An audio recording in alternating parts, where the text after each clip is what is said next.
Assalamualaikum warahmatullahi wabarakatuh. Waalaikumsalam. Selamat siang. Selamat datang di FIFA Talk, webinar dengan tema COVID-19 menggila, nobar di rumah aja. Perkenalkan, saya Yudi Maulana, jurnalis FIFA.co.id yang akan bertindak sebagai moderator. Penularan virus COVID-19 semakin masif. Imunitas jadi modal utama manusia untuk menjaga diri dari serangan virus mematikan tersebut. Dan olahraga jadi salah satu cara jitu untuk meningkatkan imun. Tapi aktivitas itu sekarang dibatasi dan berdampak pada elemen-elemen pengikutnya. Webinar ini akan memberikan solusi, protokol, hingga peran sejumlah beberapa pihak di dunia olahraga khususnya di masa pandemi sekarang. Jadi saya pikir ini adalah situasi yang relevan ya di 1-2 tahun belakangan dan mungkin bahkan ke depan. Untuk itu, FIFA.co.id bekerja sama dengan Satgas Penanganan COVID-19 di Indonesia dengan mengundang 3 narasumber yang luar biasa dan sangat saya kagumi.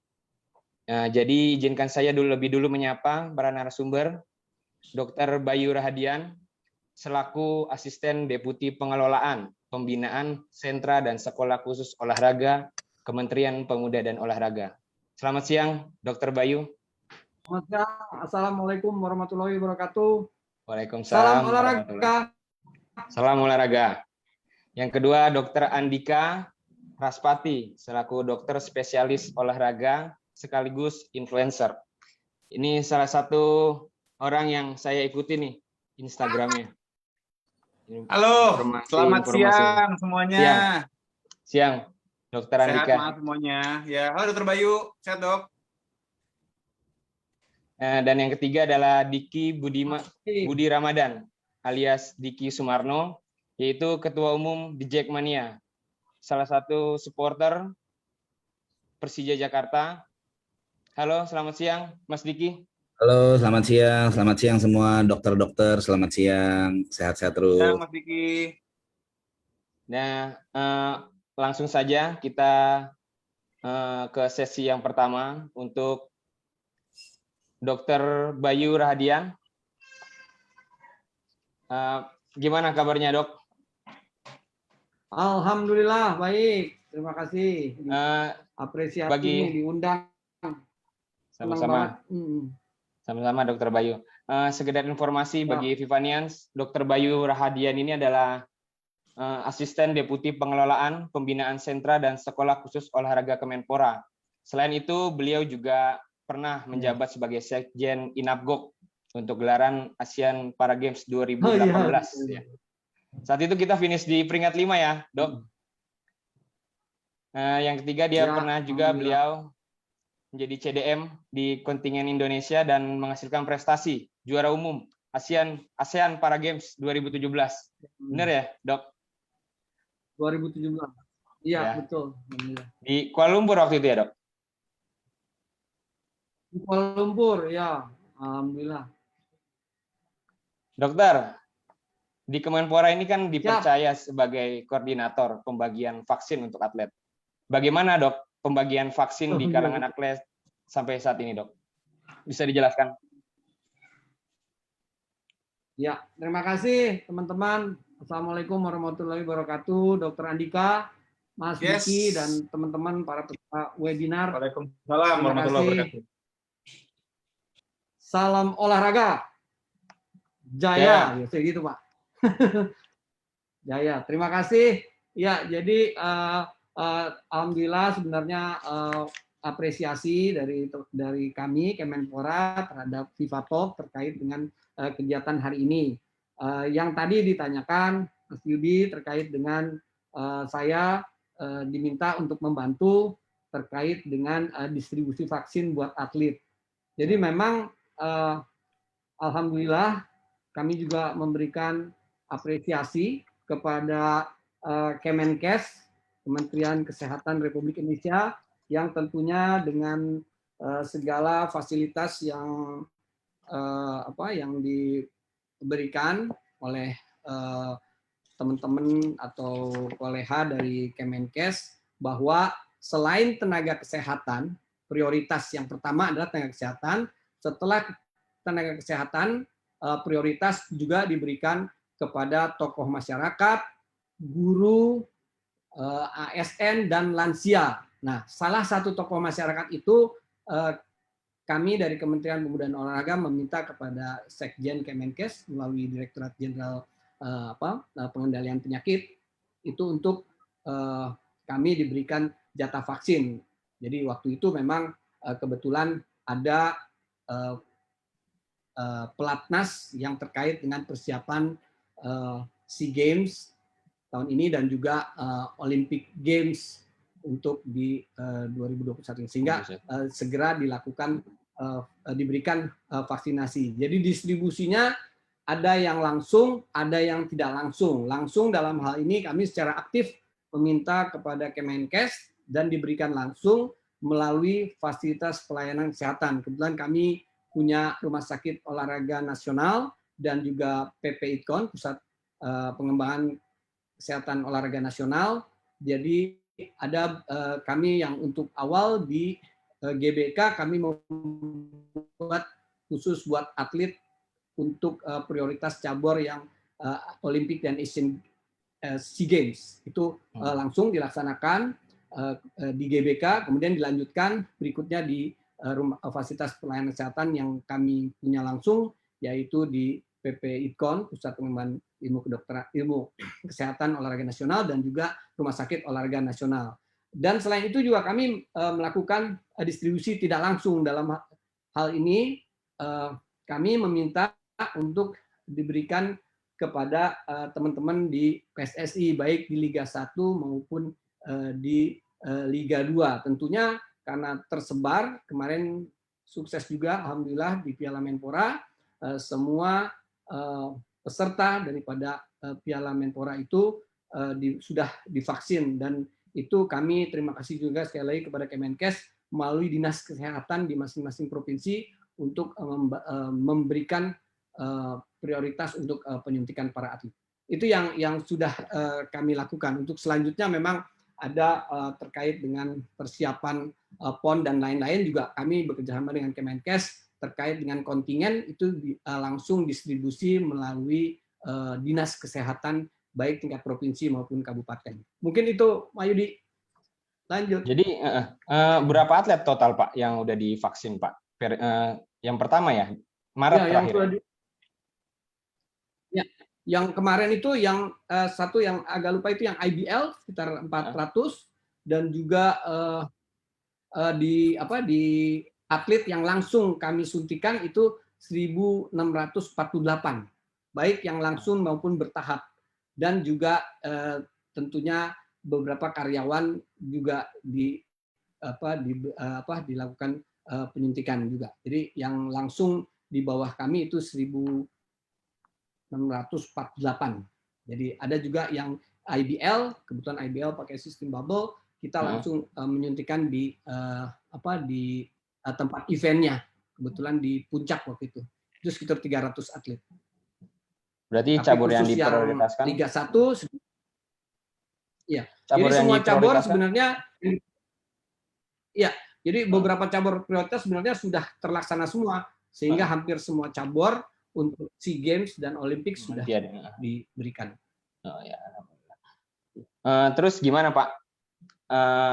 Ada curhatan nggak dari atlet mungkin setelah vaksin? Ada dampakkah atau bagaimana Pak? Ya rata-rata sih, terima kasih. Rata-rata sih tidak ada efek yang signifikan, dan mereka kan ada istilahnya kejadian ikutan pasca injeksi KIPI itu sangat bermanfaat. Itu memang dalam 30 menit pasca suntikan diobservasi, tapi setelah itu pun mereka kan tetap termonitor dan mereka bisa WhatsApp langsung apabila ada keluhan. Hingga saat ini tidak ada kejadian ikutan pasca imunisasi. Jadi benar-benar clear, tidak ada tanda-tanda KIPI itu. Nah, itu Pak, dari yang sudah divaksin mungkin jadi mereka lebih safe lah, lebih nyaman mungkin dalam mengikuti latihan menjelang SEA Games. Apa ada ini Pak, gambaran Pak dari atlet tentang dampaknya itu? Ya, Dampaknya jadi berarti sekali kan lagi positif ya Pak? ya, dan tentu dampaknya positif itu kan salah satu, karena kan COVID nggak ada obatnya. Salah satu obatnya ya pencegahan itu ya vaksinasi gitu, selain dengan protokol kesehatan tadi. Jadi memang kita harapkan tentunya kekebalan yang disebutkan kekebalan bersama itu tentunya memang terhadap atlet sendiri mereka lebih ada selain daripada secara imunologi meningkat terhadap virus COVID ini, juga ada confidence juga, Mas. Jadi memang terutama beberapa atlet yang disabilitas juga tuh menyampaikan langsung kepada kami secara SMS. Jadi kayak lebih pede lah gitu loh untuk untuk berlaga ataupun latihan. Karena mungkin Dokter Andika tuh bisa lebih tahu, karena kalau anak-anak dengan tidak latihan sekian lama, itu yang terkait dengan mungkin deconditioning atau apa istilahnya itu tentunya secara perform semakin menurun. Jadi anak-anak mulai latihan, meskipun kami tetap mengingatkan bahwa vaksinasi ini bukan segalanya, bukan berarti bebas, tetap protokol kesehatan tetap ketat, baik mulai dari awal latihan, dan juga tentunya pertandingan dan juga pasca pertandingan itu. Jadi tetap diingatkan. Tapi secara general mereka merasa lebih nyaman dan cukup lebih confidence gitu yang dilaporkan ke kami. Makasih. Oke, mungkin buat Dokter Andika, Dok, kalau untuk atlet sendiri, aku mau tanya nih Dok. Gimana Mas Yudi? Kalau untuk atlet itu ada nggak sih setelah vaksin tuh pantangan-pantangan olahraga yang dilakukan mungkin, atau suruh rehat berapa hari misalnya, ada nggak Dok? Ya, jadi gini Mas Yudi ya, aku coba untuk mencari literatur. Ini juga pertanyaan yang banyak banget tanyain ya, karena dari berbagai atlet yang sudah divaksin tuh banyak yang nanya hal kayak gini gitu. Dan memang sampai sekarang tuh aku coba untuk mencari guidelines-nya belum nemu yang memang guidelines yang dalam artian sahih gitu ya, yang memang saintifik, yang memang berlandaskan satu riset. Tapi gini, secara general recommendation ini sih secara umumnya itu kita ngelihat nih orang yang divaksin itu ada efek samping apa enggak yang muncul. Kan kadang ada beberapa orang yang ngalamin demam gitu ya, atau greges-greges, atau misalnya rasa tidak nyaman lah pada lengannya segala macam. Ya kita ikutin itu aja. Artinya kalau misalnya memang dia nggak ada gejala, kalau misalnya dia emang muncul gejala, ya mungkin kalau misalnya emang demamnya cukup tinggi hingga mengganggu dia latihan, ya mungkin bisa istirahat dulu. Tapi kalau misalnya pun dia tidak ada gejala apa-apa, karena kan nggak semua orang ngalamin gejala efek samping ya. Maksudnya ada juga orang yang divaksin adem-adem aja gitu, nggak ada ngerasa apa-apa. Nah, di sini mungkin pertanyaannya akan apa namanya muncul gitu. Boleh nggak sih langsung latihan berat? Nah, ini memang sekali lagi nggak ada ya literatur yang sakleknya melarang, memang nggak ada. Tapi kalau saya pribadi memang saya biasanya menganjurkan 1 hari atau 2 hari hindari dulu latihan yang terlalu berat. Kenapa? Karena biar bagaimanapun olahraga itu kan bisa kita katakan ada G-shape phenomenon. Artinya kalau misalnya olahraga terlalu berat, maka dia bisa menurunkan kerja imun kalau terlalu berat dan terlalu panjang durasinya. Sehingga ya kita khawatirkan kalau misalnya dia habis diinjeksi kemudian dia langsung, atau divaksinasi dia langsung kemudian latihan yang berat dan lama, takutnya kurang maksimal aja gitu respon tubuhnya terhadap pembentukan antibodinya gitu. Tapi sekali lagi ini secara literatur atau guidelines yang resminya, yang sahih dan memang saintifiknya belum ada yang publish yang saya rasa saya dapatkan. Tapi itu saya gunakan general recommendation itu aja sih Mas Yudi. Gitu. Oke. Mas Dika, aku mau tanya lagi nih. Apa tuh? Jadi pertanyaan besar nih kan, imun kan dijaga untuk kita nggak gampang terserang COVID-19. Tapi banyak atlet-atlet, bahkan sekaliber seperti Cristiano Ronaldo misalnya, yang punya disiplin pola hidup yang begitu tinggi, ya kan? Iya, sampai kegeser botol ya. Petenis. Nah. Itu kenapa Dok masih juga terkena COVID-19? Kenapa sih Dok? Jadi gini Mas Yudi ya, sampai sekarang tidak ada upaya gitu ya, entah itu vaksin, entah itu penggunaan masker dan teman-temannya yang bisa 100% pasti mencegah suatu penyakit gitu, termasuk COVID juga gitu. Intinya segala yang kita lakukan, yang namanya kita vaksinasi, yang namanya kita pakai masker, yang namanya kita pakai jaga jarak, cuci tangan, itu adalah upaya-upaya yang dilakukan untuk memperkecil kemungkinan. Tapi sekali lagi, yang namanya memperkecil itu kan nggak bikin jadi 0% kan. Makanya kenapa orang yang sudah merasa prokes iya, badan jaga imun iya, olahraga iya, makan bagus iya, vaksin juga udah, bukan 0% kemungkinan bisa kena. Apalagi yang namanya manusia gitu ya, apalagi ya maksudnya walaupun selevel ya CR7 lah gitu, ibaratnya Ronaldo yang kesannya ibaratnya ini sekali gitu kan, sangat-sangat disiplin sekali. Ya kita kan nggak tahu dia misalnya apakah pernah mungkin nggak sengaja pas-pasan sama orang yang kebetulan positif kali misalnya, atau di kerabatnya ada yang positif, saya misalnya lupa pakai masker dan sebagainya. Celahnya kan selalu ada gitu untuk kesana. Jadi sekali lagi jangan kita berpikir bahwa orang seperti Ronaldo aja yang segitu sehatnya bisa kena, ngapain kita olahraga? Nggak gitu cara berpikirnya, tapi lebih ke arah ya kita perkecil dong kemungkinan kita untuk kena COVID dengan berbagai cara gitu kan. Termasuk dengan berolahraga dan gaya hidup sehat gitu Mas Yudi.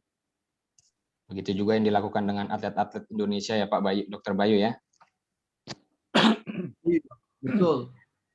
Ngomong soal penyintas COVID-19 nih, di sini ada Mas Diki Sumarno. Halo Mas Diki. Halo. Ya, apa kabar Mas? Alhamdulillah baik. Mas Diki, aku mau tanya dan mungkin bisa sharing. Sebelumnya pernah terpapar COVID-19 ya Mas? Bisa diceritakan nggak pengalamannya seperti apa dan bagaimana apa sih program waktu itu saat menjadi korban lah salah satunya. Gimana Pak? Gimana Mas? Ya, akhirnya waktu itu dapat arisan juga ya. Jadi istilahnya kalau kita dapat arisan deh gitu. Jadi memang ceritanya menarik juga karena kalau dari sisi sepak bolanya sebetulnya Persija saat itu lagi main Piala Menpora. Nah, kebetulan singkat ceritalah hari Senin itu saya vaksin pertama dan hari Rabu saya merasakan demam. Gitu loh. Nah, karena saya biasa infus vitamin C setiap 2 bulan sekali, jadi biasanya kita emang wah ya deh ke rumah sakit deh, ke salah satu rumah sakit, niatnya mau infus vitamin C karena demam cukup tinggi sih enggak, tapi ganggu lah demamnya gitu loh. Jadi ya udah saya menuju ke rumah sakit lalu tes antigen dan ternyata hasilnya positif. Tapi saat itu saya masih denial karena dari semua ciri-ciri penderita COVID kok saya nggak ada yang penciuman sama hilang rasa gitu, masih ada penciuman sama hilang rasa. Jadi oke, kita PCR deh. PCR, saya pulang dari rumah sakit, Rabu malam, saya pulang dari rumah sakit, Kamis dini hari keluar hasil PCR-nya, ternyata hasilnya positif juga. Jadi Kamis pagi saya ke Rumah Sakit Siloam Mampang untuk penanganan di sana, dan alhasil selama 6 hari di kamar biasa, di kamar isolasi biasa, masih demam terus segala macam, terus akhirnya diare, terus menggigil. Akhirnya hari ke-6 itu dibawa ke ruang HCU. Hari ke-7 saya dibawa ke ruang ICU. Nah, hari ke-8 sampai hari ke-11 itu saya ditidurkan, didipslipkan. Jadi dipasang, sudah diinkubasi istilahnya ya, pakai ventilator segala macam. Nah, itu udah mulai geger tuh orang-orang tuh, mulai geger segala macam. Akhirnya hari ke-4 saya di ICU, saya disadarkan. Alhamdulillah setelah itu 2 hari kemudian balik ke HCU, 2 hari di ICU, di HCU, balik lagi ke kamar biasa, terus pulang 5 hari di kamar biasa, terus pulang saya masih kondisi positif. Lalu mungkin juga ya, jadi pas saya pulang tuh kebetulan pas Persija main final lawan Persib Bandung, final leg kedua. Jadi tanggal itu kalau nggak salah tanggal berapa, 26 April kalau nggak salah, kurang lebih 24 atau 23 April, terus final dan alhamdulillah Persija juara.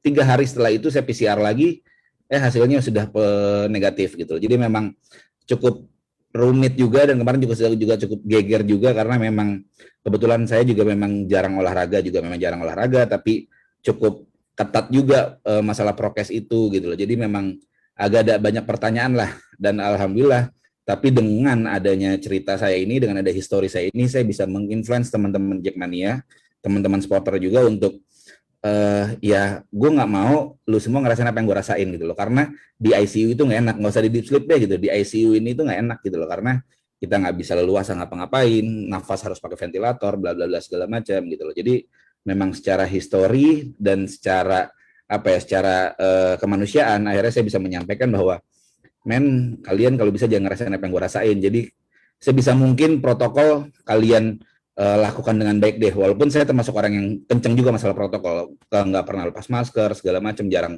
kumpul gitu loh. Tapi ya toh mungkin kena arisan juga, ya udah mau gimana lagi gitu sih Mas. Oke, Mas Diki. Sempat nggak sadar juga 2-3 hari katanya ya? Hari 2 malam nggak disadarin ya. Gitu. Mas, Padahal gitu. Nah, itu makanya sebenarnya kan kondisi sekarang kan saya kan gini, kebetulan kan kita Jackmania nih lagi kerjasama dengan Pemda. Jadi kita punya tanggung jawab moral lah, Jackmania sebagai salah satu elemen masyarakat Jakarta, untuk apa yang kita bisa bantu ya untuk pemerintah ngatasin COVID ini. Ya udah, kita bantu campaign vaksin deh. Gimana kalau enggak kita sekalian distribusikan vaksin itu. Jadi kita ngajak teman-teman anggota untuk masukin datanya mereka, lalu kita kasih ke pemerintah, nanti kita bikin vaksin bareng dengan pemerintah Jakarta gitu. Jadi nanti di sentra-sentra vaksin itu ada teman-teman anggota Jackmania juga. Nah itu yang kita lakukan sekarang.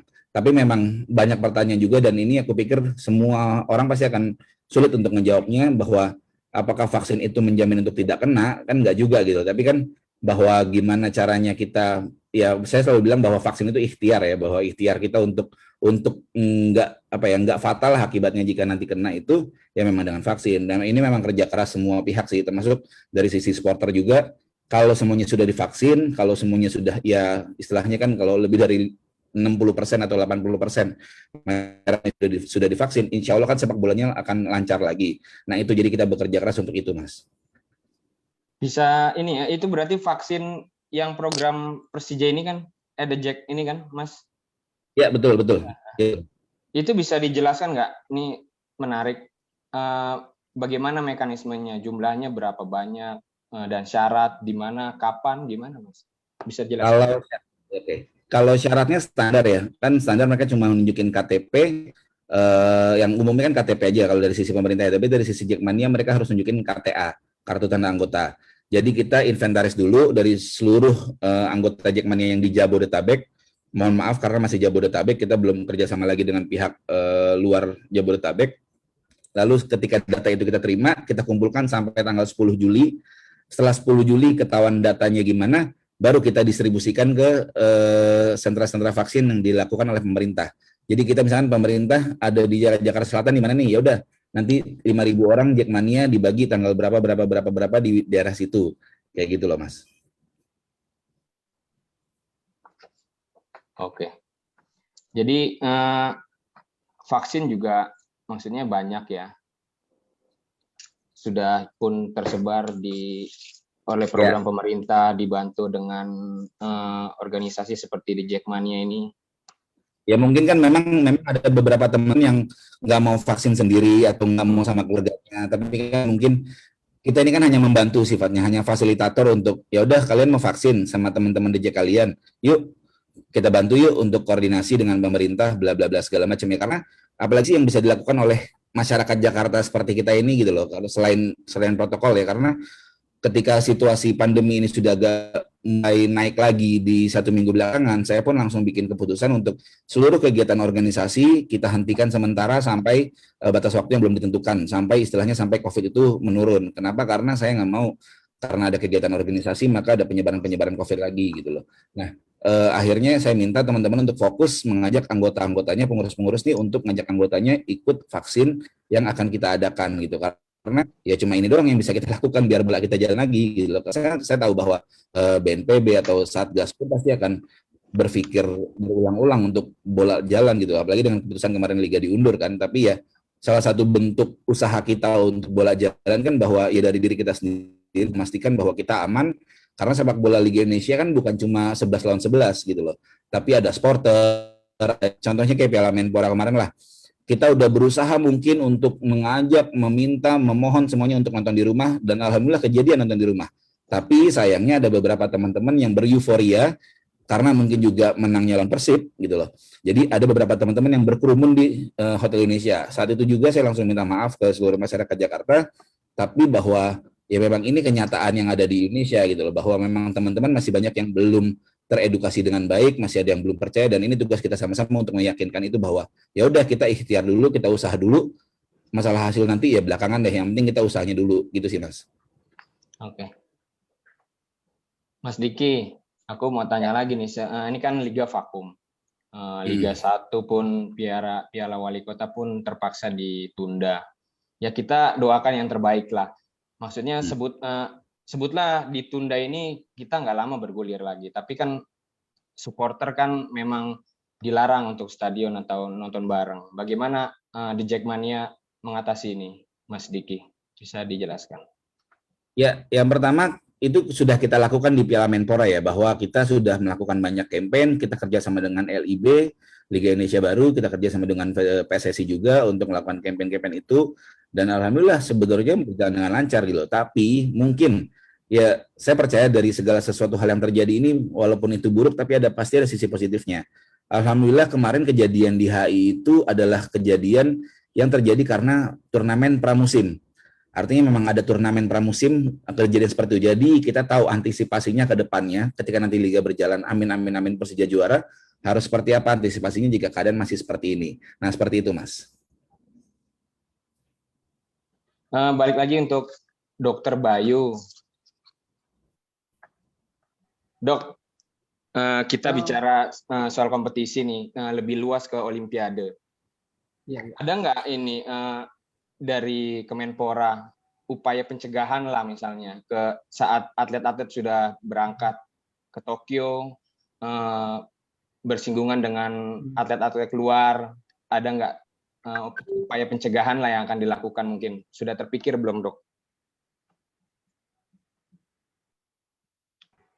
Terima kasih. Ya, tentunya teman-teman dari tim kontingen sudah mempersiapkan, mulai dari yang kemarin kita sudah siapkan untuk vaksinasinya, dia sudah semua tervaksin, jadi nanti mereka juga certified tentunya, jadi biasanya dari Kemenkes ada sertifikat sudah divaksin gitu, seperti itu, pernyataan seperti itu, statement seperti itu, dan tentunya mereka juga disiapkan karena kalau Olimpik, saya juga pernah pengalaman di London 2012, itu memang bahkan dari setahun sebelumnya udah ada play guide book-nya gitu, playbook gitu loh, seperti itu. Jadi memang mereka sudah disiapkan mulai dari, bahkan untuk Jepang itu mulai dari 2 minggu sebelumnya itu mereka sudah masing-masing atlet nanti diedukasi juga untuk mengambil semacam kayak application guide, dan termasuk healthcare-nya juga di situ. Jadi termasuk suhu dia berapa, itu dari 14 hari sebelum masuk Jepang dia sudah harus punya itu. Kalau nggak bisa masuk. Dan ID card kan untuk event seperti Olimpik itu sangat ketat. Jadi barcode dan lain-lainnya, sehingga mereka sudah punya ID-nya juga. Jadi masing-masing bisa ambil semacam kayak Play Store-nya untuk aplikasi terhadap kesehatannya, mulai dia masukin sertifikat, harian suhunya juga sudah mulai di 14 hari. Begitu juga nanti di 3 hari sebelum sampai dia juga sudah harus mematuhi beberapa aturan semacam checklist-nya, Pak. Jadi itu tentunya dari teman-teman dari di sini, memang kalau pemberangkatan biasanya dari medical team ya, mungkin Dr. Andika juga lebih paham juga. Dulu saya di medical komite medical dari Olympic NOC of Indonesia. Biasanya dia sudah ada guidance-nya, NOC of Indonesia. Jadi kayak waktu 2012 itu saya London 1 tahun sebelumnya, dokternya aja udah harus terregistrasi di sana, termasuk dengan ijazah-ijazahnya, kompetensinya itu semua udah masuk kalau dulu tuh di London 2012, 2011 kami udah masuk semua. Jadi untuk perlengkap medisnya. Tentunya edukasi termasuk protokol kesehatan standar seperti jaga jarak, cuci tangan, masker dan lain-lain itu udah pasti harus. Dan tentunya tetap kita ingatkan untuk berhati-hati. Kadang-kadang antara teman sendiri kan ya mungkin sering adu kepala, adu dada atau apa seperti itu kan touch yang nggak perlu ya oke gitu ya gitu kadang-kadang hal kecil tapi ya itu tadi disampaikan oleh Dokter Andika sekelas Ronaldo pun juga bisa kena apalagi ya mohon maaf ya teman-teman kita termasuk juga mungkin official yang berangkat juga harus paham betul dan karena begitu masuk travel masuk di Jepang masuk di airport apalagi di gamesnya itu sekaliber London aja dulu udah mulai agak ketat, apalagi ini dengan COVID-nya, dengan Jepangnya, mungkin ada aturan di games-nya itu, di event-nya masuk, entering the event dan lain-lainnya itu juga sudah ada protokol-protokol sendiri yang dan sudah dibagikan. Jadi tentunya harus dipatuhi jadi protokol-protokol itu. Bahkan Jepang sendiri sudah mempunyai salah satu checklistnya untuk kalaupun dia pergi pulang. Nah, pulang juga harus ada ceritanya tuh. Ya, harus bersih ini untuk kembali dia bergabung tentunya di terminal pemulangan dan juga di pesawatnya. Jadi dicek lagi di situ. Jadi udah lolos di game sudah lolos di ini hati-hati kalau anak-anak kurang edukasi atau kurang disiplin jangan-jangan pas mau pulang akhirnya kena isolasi 14 hari kan itu juga merupakan yang masalah. Jadi insya Allah sih teman-teman di KOI sudah dapat semua guidebook-nya dan juga teman-teman di medical tentunya paham. Jadi memang kita melindungi atlet mulai dari persiapan, pemberangkatan, latihan, bahkan sampai dengan pulangnya. Mungkin itu Pak Yudi. Terima kasih. Oke, dokter. Kita doakan aja semoga atlet-atlet dan ofisial berangkat ke sana pulang pun dengan kondisi yang sehat walafiat ya dok. Amin. Kita ngomong soal Siap. kompetisi nih dok. Euro 2020, liga-liga olahraga Amerika Serikat, banyak stadion yang terisi sudah dok. Mungkin dokter Andika dan dokter Bayu bisa sampaikan pendapatnya itu kenapa bisa seperti itu dan kapan Indonesia bisa seperti itu dok? Ini dokter Bayu Boleh dijelaskan? Aku dulu apa dokter Bayu dulu nih? Boleh, dokter Andika dulu. Oke. Yang pertama gini ya, ini juga untuk masyarakat Indonesia, jangan berpikir bahwa enak ya Amerika, enak ya Singapura, enak ya Eropa gitu ya, bisa bikin event gitu kan, rame-rame. Itu nggak tahu aja mereka segimana perjuangannya sebelum itu gitu, bahwa mereka itu sebelum bisa seperti sekarang ya, pertama vaksinasinya mereka jauh mungkin lebih kencang lah gitu, dalam artian lebih cepat gitu kan distribusi vaksinnya dan juga orang-orangnya lebih disiplin kali ya. Maksudnya lockdown tuh ya lockdown gitu. Mereka tuh benar-benar patuh di rumah dan kemudian juga prokes yang mereka jaga sekali, kemudian juga mereka benar-benar ngikut apa kata pemerintah. Ya mungkin juga karena faktor juga kali ya, kita kan negara yang berpulau-pulau, kemudian juga dengan berbagai macam background sosiokultural yang sangat berbeda, sehingga ya challenge-nya lah, aku bilang challenge-nya mungkin memang sedikit lebih terasa gitu ya untuk bisa membuat para rakyat atau masyarakat Indonesia ini bisa seperti itu gitu. Yaitu kenapa kok Amerika, kenapa Eropa segala macam bisa sampai sekarang bisa terlihat enak ya, karena mereka sudah menjalani kehidupan super ketat sebelumnya gitu. Ditambah dengan vaksinasi yang juga sudah bisa mencakup gitu ya, sehingga mereka berani lah gitu untuk bisa menyelenggarakan acara seperti yang kita lihat sekarang gitu. Jadi jangan dikira enak ya, udahlah kayak mereka dong gitu, nganggap flu biasa. Nggak usah jauh-jauh deh kayak Singapura deh, kan lagi heboh nih Singapura nih. Ya kan Singapura dibilangnya kayak gitu dong, Singapura tuh nganggap sebagai flu biasa aja gitu kan. Ya Singapura itu kan satu vaksinnya udah kencang banget dan mereka kan juga penduduknya nggak sebanyak kita. Kita kan dari Sabang sampai Merauke kan distribusinya nggak gampang yang terbayu ya. Nggak segampang itu gitu kita menyebarkan vaksin ke seluruh antero Nusantara gitu. Beda sama Singapura kecil gitu kan, lebih gampang distribusi vaksinnya. Orangnya juga nggak banyak. Dan yang kedua tadi, mereka tuh juga disiplin banget kemarin-kemarin ini untuk bisa bikin angkanya terkontrol, karena sekarang di Singapura itu angka kejadian barunya cuma berapa gitu, dikit banget lah pokoknya dibandingin sama kita jauh. Jadi untuk masyarakat Indonesia yang memang berharap pengen seperti mereka, ya ayo gitu, disiplin juga kayak mereka gitu. Disiplinnya berprokes, kemudian juga mematuhi himbauan-himbauan kesehatan. Ya kalau mau kayak mereka ya disiplin kayak mereka juga dong gitu, supaya bisa segera kita kayak mereka. Amin gitu. Gitu Mas Yudi. Ada tambahan, Dokter Bayu mungkin? Ya, tambahan tadi yang sudah disampaikan, emang geografis Indonesia, kita termasuk yang budaya dan juga culture-nya juga masih rame-ramenya itu loh ya. Jadi rame-rame kita bilang jangan kerumunan, tapi prakteknya tuh memang olahraga pun kesenangannya rame-rame, sepedanya sendiri-sendiri. Begitu berhenti rame-rame lagi dia. Ya, Dan kadang-kadang ketawa ketiwinya itu kan maskernya juga lupa, kadang-kadang share minuman nggak jelas juga gitu loh. Jadi itu apa namanya culture segitu memang benar yang disampaikan oleh Dokter Andika. Teman-teman di Bukares atau di mana tuh di Hungaria itu luar biasa dia disiplinnya. Bahkan kemarin saya lihat protokolnya yang waktu Bayern Munchen lawan yang dari Meksiko tuh Pak, yang di Qatar. Saya lihat itu benar-benar sebelumnya udah registrasi dan PCR di dalam, semua ngantri masuknya satu-satu, itu benar-benar mereka sudah menjalankan itu gitu loh. Dan sekali lagi tadi sudah disampaikan oleh Dokter Andika juga, cakupan vaksinasi sebenarnya mereka juga udah lebih dari 70% rata-rata. Jadi memang tadi yang disampaikan distribusi cepat dan juga aksinya luar biasa. Tapi kita juga sebenarnya tetap harus optimis ya, kan edukasi seperti yang dilaksanakan FIFA ini kan juga banyak yang mendengar ya, sehingga menggugah apa yang sudah disampaikan Dokter Andika tadi, Pak Mas Diki juga sudah menyampaikan.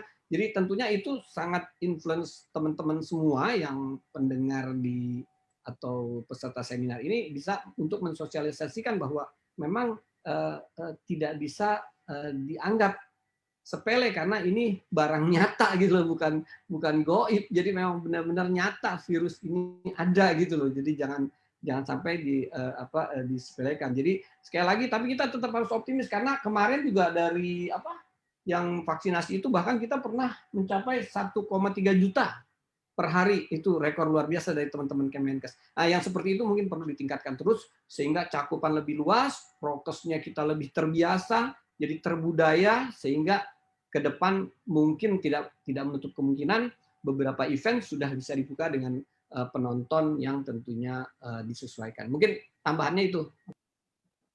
Ya, jadi atlet juga mematuhi prokes, mencegah dengan vaksin, masyarakat juga harus berperilaku serupa, khususnya penggemar olahraga ya, untuk mengembalikan situasi dunia olahraga seperti semula. Ya. Menarik tadi Dokter Bayu bicara tentang aktivitas olahraga di zaman seperti sekarang, new normal. Dokter Andika bisa jelaskan nggak, Dok? Sekarang nih, olahraga apa sih yang sebenarnya aman dilakukan di situasi new normal seperti sekarang? Tadi Dokter Bayu bilang sepedahan, awalnya jalan berjauhan, nongkrongnya nggak bisa dihindarkan. Iya, benar. Gimana Mas Dika? Bisa dijelaskan dan mungkin bisa disarankan olahraga seperti apa sih yang harusnya dilakukan? Oke. Kalau bicaranya yang paling aman Mas Yudi ya. Kalau bicaranya paling aman nih, paling aman yang di rumah sebenarnya. Yang paling safe ya. Maksudnya kita lakukan di rumah aja ya. Lihat dari YouTube lihat dari mana, kan banyak gitu sekarang ya, banyak banget video-video yang bisa kita dapat dari internet, dari YouTube yang memang bisa meng-guide kita, bisa membimbing kita, bisa ngasih kita arahan, gerakan-gerakannya mesti gimana, segala macam. Udah banyak. Memang harus dilakukan sesuai dengan kondisi ya, jangan sampai kita salah pilih video gitu, karena seringkali tuh gitu. Kita milih video bingung kan yang mana. Ternyata yang kita klik adalah yang levelnya advance gitu, yang jungkir balik, lompat-lompat sana sini, padahal kita baru mulai. Akhirnya kapok gitu kan, karena sakit-sakit badannya kan, jadi mesti sesuai juga gitu. Nah, tapi memang nggak bisa dipungkiri lah ya, saya juga paham betul lah gitu, namanya orang tuh di rumah kadang penat banget gitu ya, udah Sampai orang bilang, "Dok, gue kalau di rumah tuh bisa gila nih," gitu kan. Karena emang udah saking mumetnya gitu loh. Maksudnya mungkin Dokter Bayu nih bisa ngejawab nih ya, secara psikologis, secara psikiatris gitu, secara kejiwaan, pasti ada lah rasa penat, rasa bosen pengen keluar, akhirnya mendrive seseorang untuk bisa untuk keluar rumah aja deh gitu. Kalau misalnya memang ya udah pengen keluar rumah, ya tadi banget, bener banget yang Dokter Bayu bilang bahwa ya di rumah kita olahraga itu ya dengan prokesnya gitu. Prokesnya apa ya? Balik lagi ke 3M sebenarnya, ujung-ujungnya 3M lagi gitu kan. Jaga jarak gitu kan. Tadi bener banget Dokter Bayu, mungkin pas sepedahan bisa tuh jauh-jauh, meskipun juga sekarang banyak juga nih ya yang sepedahan tuh peletonan rapat-rapat gitu, itu juga agak-agak ngeri-ngeri sedap ngeliatnya. Atau yang lari, sama juga tuh lari gitu rapat-rapat larinya gitu kan. Nah, ditambah lagi tadi begitu beres pada ngopi-ngopi bareng, pada sarapan bubur bareng ya kan. Yang namanya kopi kan nggak mungkin pakai masker, gimana minumnya? Masa diinfus? Nggak mungkin. Jadi mau nggak mau buka masker, hahaha, disitulah justru bisa bikin klaster. Nah, kemudian juga kalau misalnya banyak yang nanya kan, "Dok, jadi pakai masker nggak sih?" gitu.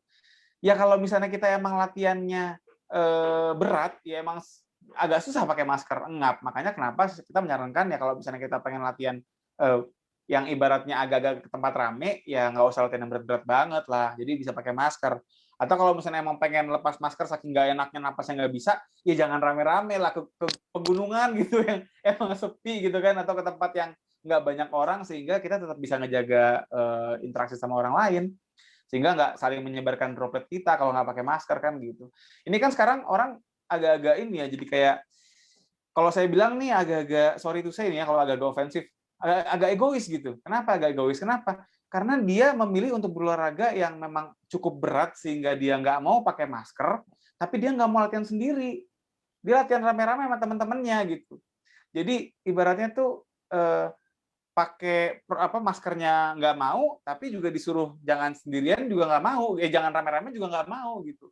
Makanya kenapa ya di sinilah yang perlu banget kita edukasi ya, ya bahwa yang namanya olahraga kita apalagi nafasnya dalam kan, orang kan olahraga nafasnya dalam tuh. Itu kan nyebar droplet. Kalau misalnya kita rame-rame nggak pakai masker, ya tukar-tukaran droplet namanya. Gitu sih Mas. Jadi sekali lagi tadi kalau misalnya kita bicara aman, yang paling safe adalah di rumah, itu udah nggak ada tandingannya lah, paling aman tuh di rumah. Tapi kalau misalnya memang udah penat banget pengen keluar rumah, ya tadi jangan ke tempat yang rame, tempat yang sepi aja mendingan gitu. Dan nggak usah bawa rombongan kayak calon besan, kalau saya bilang gitu. Orang sekarang tuh kalau kita lihat lagi pada lari itu rame-rame kayak rombongan calon besan. Kayak anak STM mau tawuran, nah itu juga pas tuh. Jadi ya akhirnya malah bisa jadi klaster yang kita takutin itu. Gitu Mas Yudi. Lanjut Mas Dika, ada nggak buat penyintas-penyintas COVID, ada olahraga khusus nggak sih sebenarnya kayak tadi Mas Dika kan pernah COVID dia. Setelah COVID tuh ada nggak olahraga-olahraga tertentu yang memang dilarang atau ada saran olahraga seperti apa? Ya, ini yang pernah COVID Mas Diki, tapi sama Mas Dika juga karena saya juga penyintas juga kebetulan sama. Oh iya, ya gimana Mas Diki dan Mas Dika sama-sama pernah COVID ya. Jadi kalau gini, kalau kita ngelihat panduan literaturnya, kita ngelihat guidelines ini udah ada sebenarnya cukup banyak. Kalau tadi kan yang aku bilang kalau habis vaksin olahraganya kapan, sampai sekarang belum ada panduan resmi dari scientific evidence-nya ya.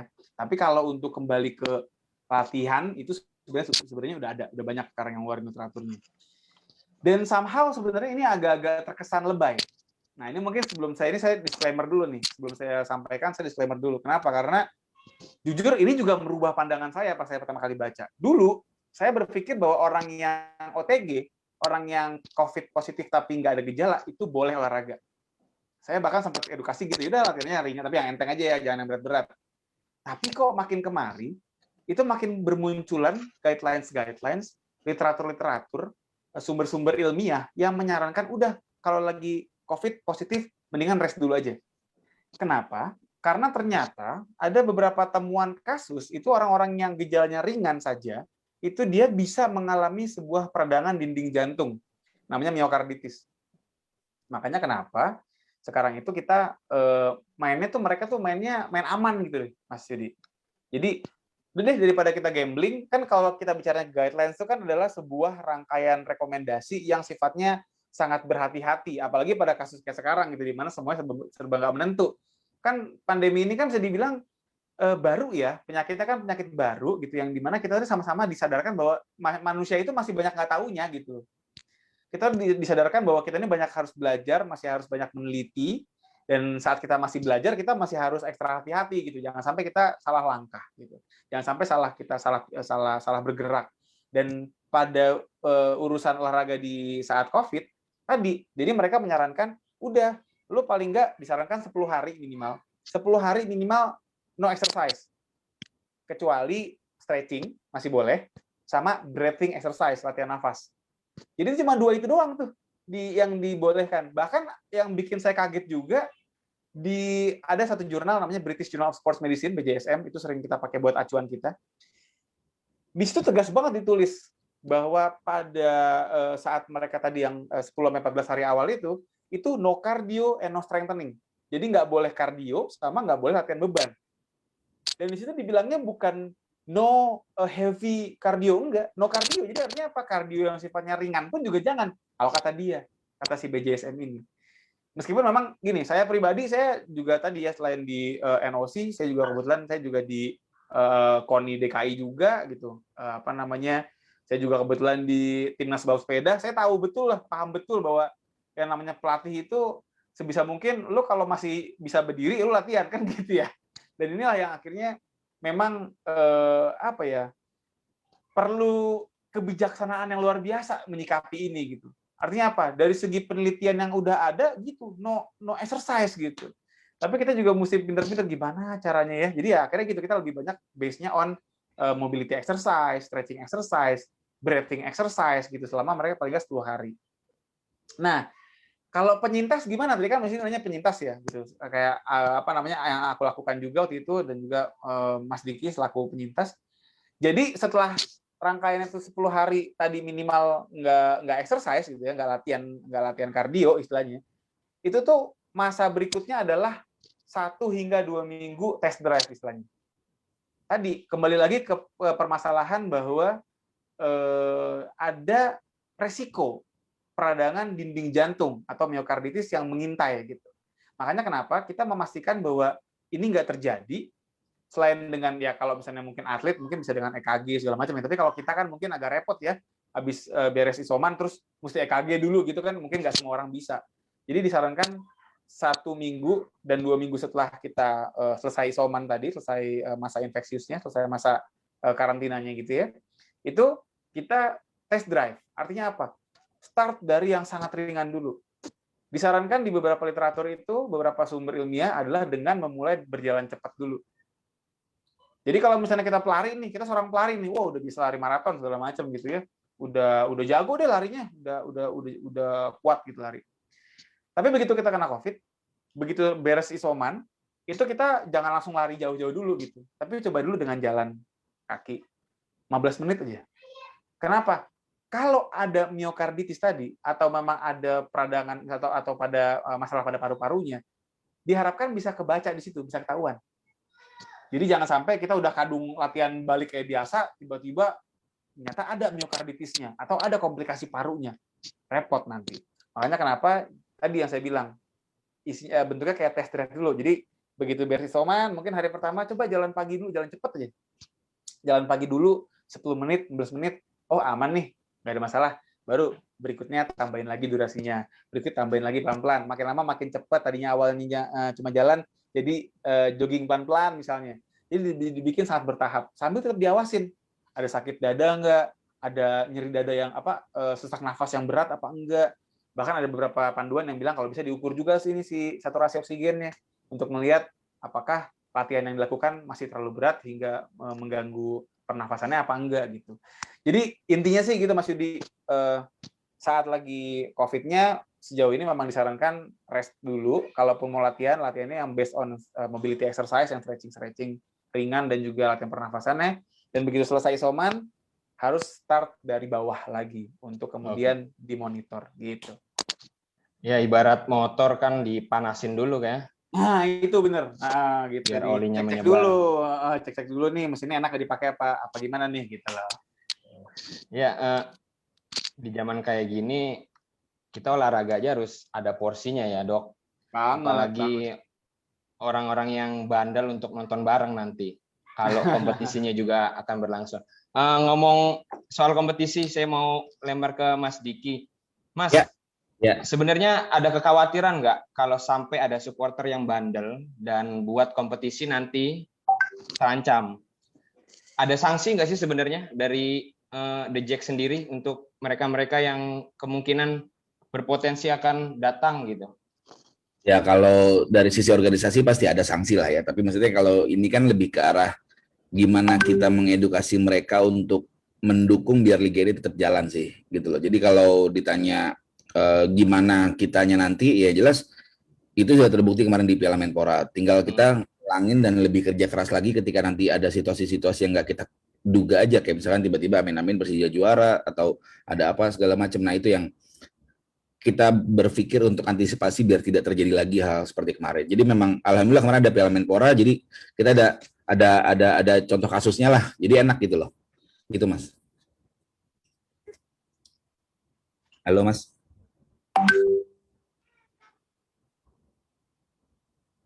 Ya, terdengar, Mas? Ya kayak gitu. Ini sampai sekarang udah terpikir belum, Mas, untuk masukan atau ke pihak terkait nih, kalau nanti sepak bola Indonesia itu diperbolehkan normal lah. Untuk normal dalam arti kata dengan normal arti kata dengan penonton. Ya, langkah apa nih yang harus ditempuh untuk menjaga diri? Seperti Mas Dika tadi bilang gitu, bahwa luar negeri itu sudah menjalani proses yang berat dan kita belum menjalani proses yang berat. Beratnya kita adalah harus nanganin pasien, bukan antisipasi. Gitu loh. Orang-orang rata-rata kalau di kita kan nanganin pasien. Kalau orang luar negeri, orang-orang sana udah mengantisipasi penanganan pasien gitu loh. Nah, di kita ini kan masih progresnya adalah progres menangani pasien. Nah, inilah yang harus kita terus sampaikan, kampanyekan bahwa gimana caranya biar ya salah satu tadi bentuknya vaksin memang.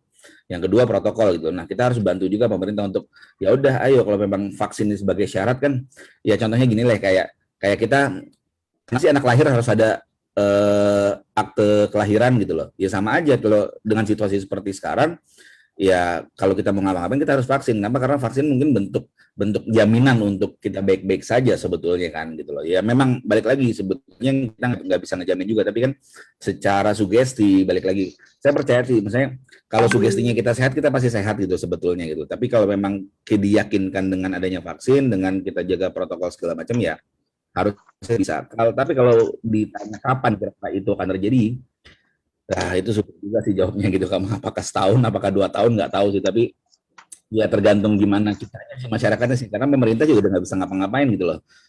Ya kondisi ekonomi kita juga lagi banyak yang nggak bagus. Terus banyak hal lain, kita masih ribut masalah percaya COVID apa nggak percaya COVID. Sementara di sebelah kanan kiri kita masih udah ada aja yang meninggal karena COVID segala macam gitu loh. Jadi ya memang butuh kerja keras yang besar lah dari semua elemen, terutama semua stakeholder sih. Kalau dari sisi sepak bola semua stakeholder. Jadi kayak seperti Jackmania kerjasama dengan pemerintah Provinsi DKI Jakarta, kita kerjasama juga dengan Polda Metro Jaya, kita kerjasama dengan LIB, dengan PSSI dan juga dengan Persijanya gitu. Jadi memang yuk apa yang bisa kita lakukan biar sepak bola ini bisa jalan lagi, minimal itu. Tanpa penonton nggak ada masalah gitu, karena sepak bola ini tetap harus jalan, tetap harus hidup.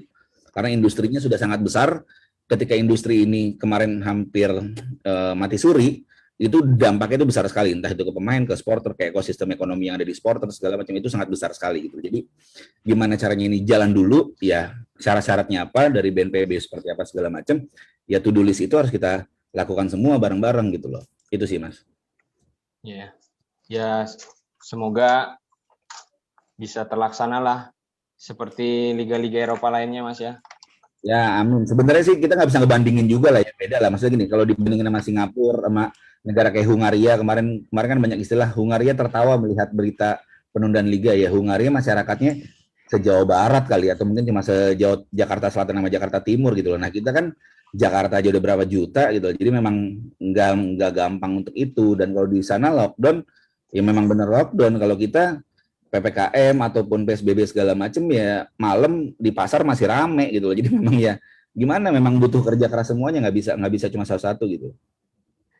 Oke. Ya, terima kasih Mas Diki Sumarno. Ya, terima kasih Mas, sama-sama Mas. Sepertinya waktu sudah hampir mendekati pukul 3. 5 menit lagi nih. Kita lanjut ke sesi tanya jawab ya. Mungkin ada pertanyaan dari peserta soal webinar kali ini.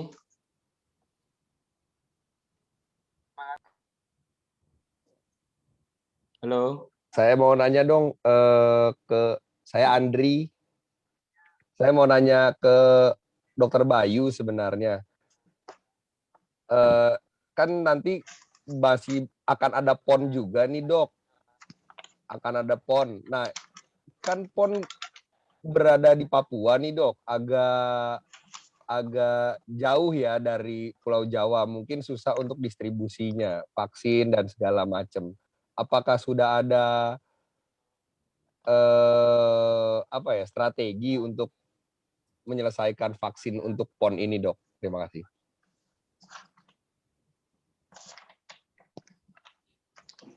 Ya, langsung apa gimana, Pak? Ya, silakan Pak Dr. Bayu.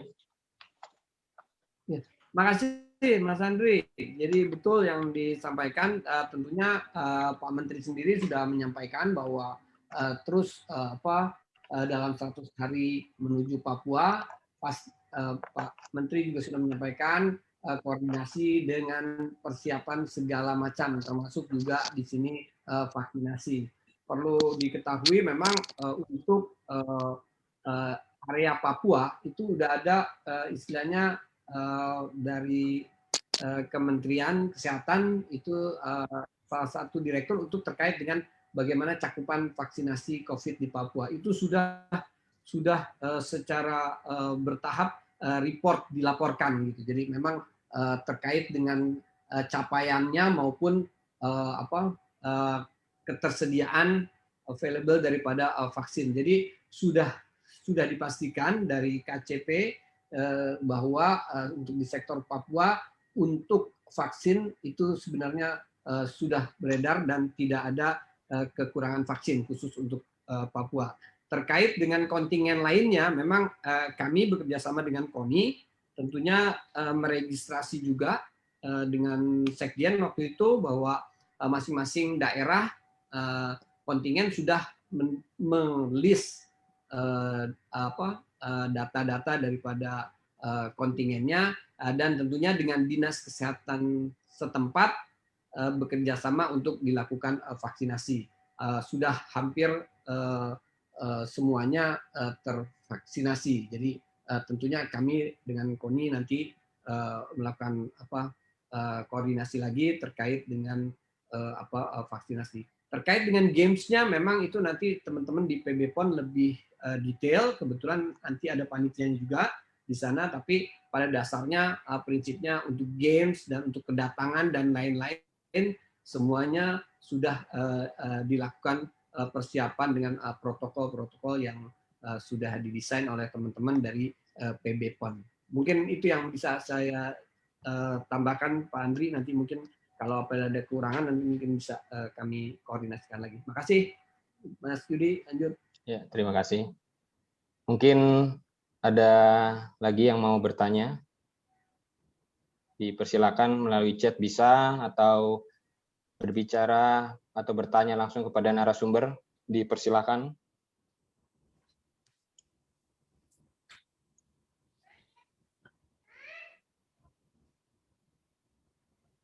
Oke, mungkin tidak ada ya.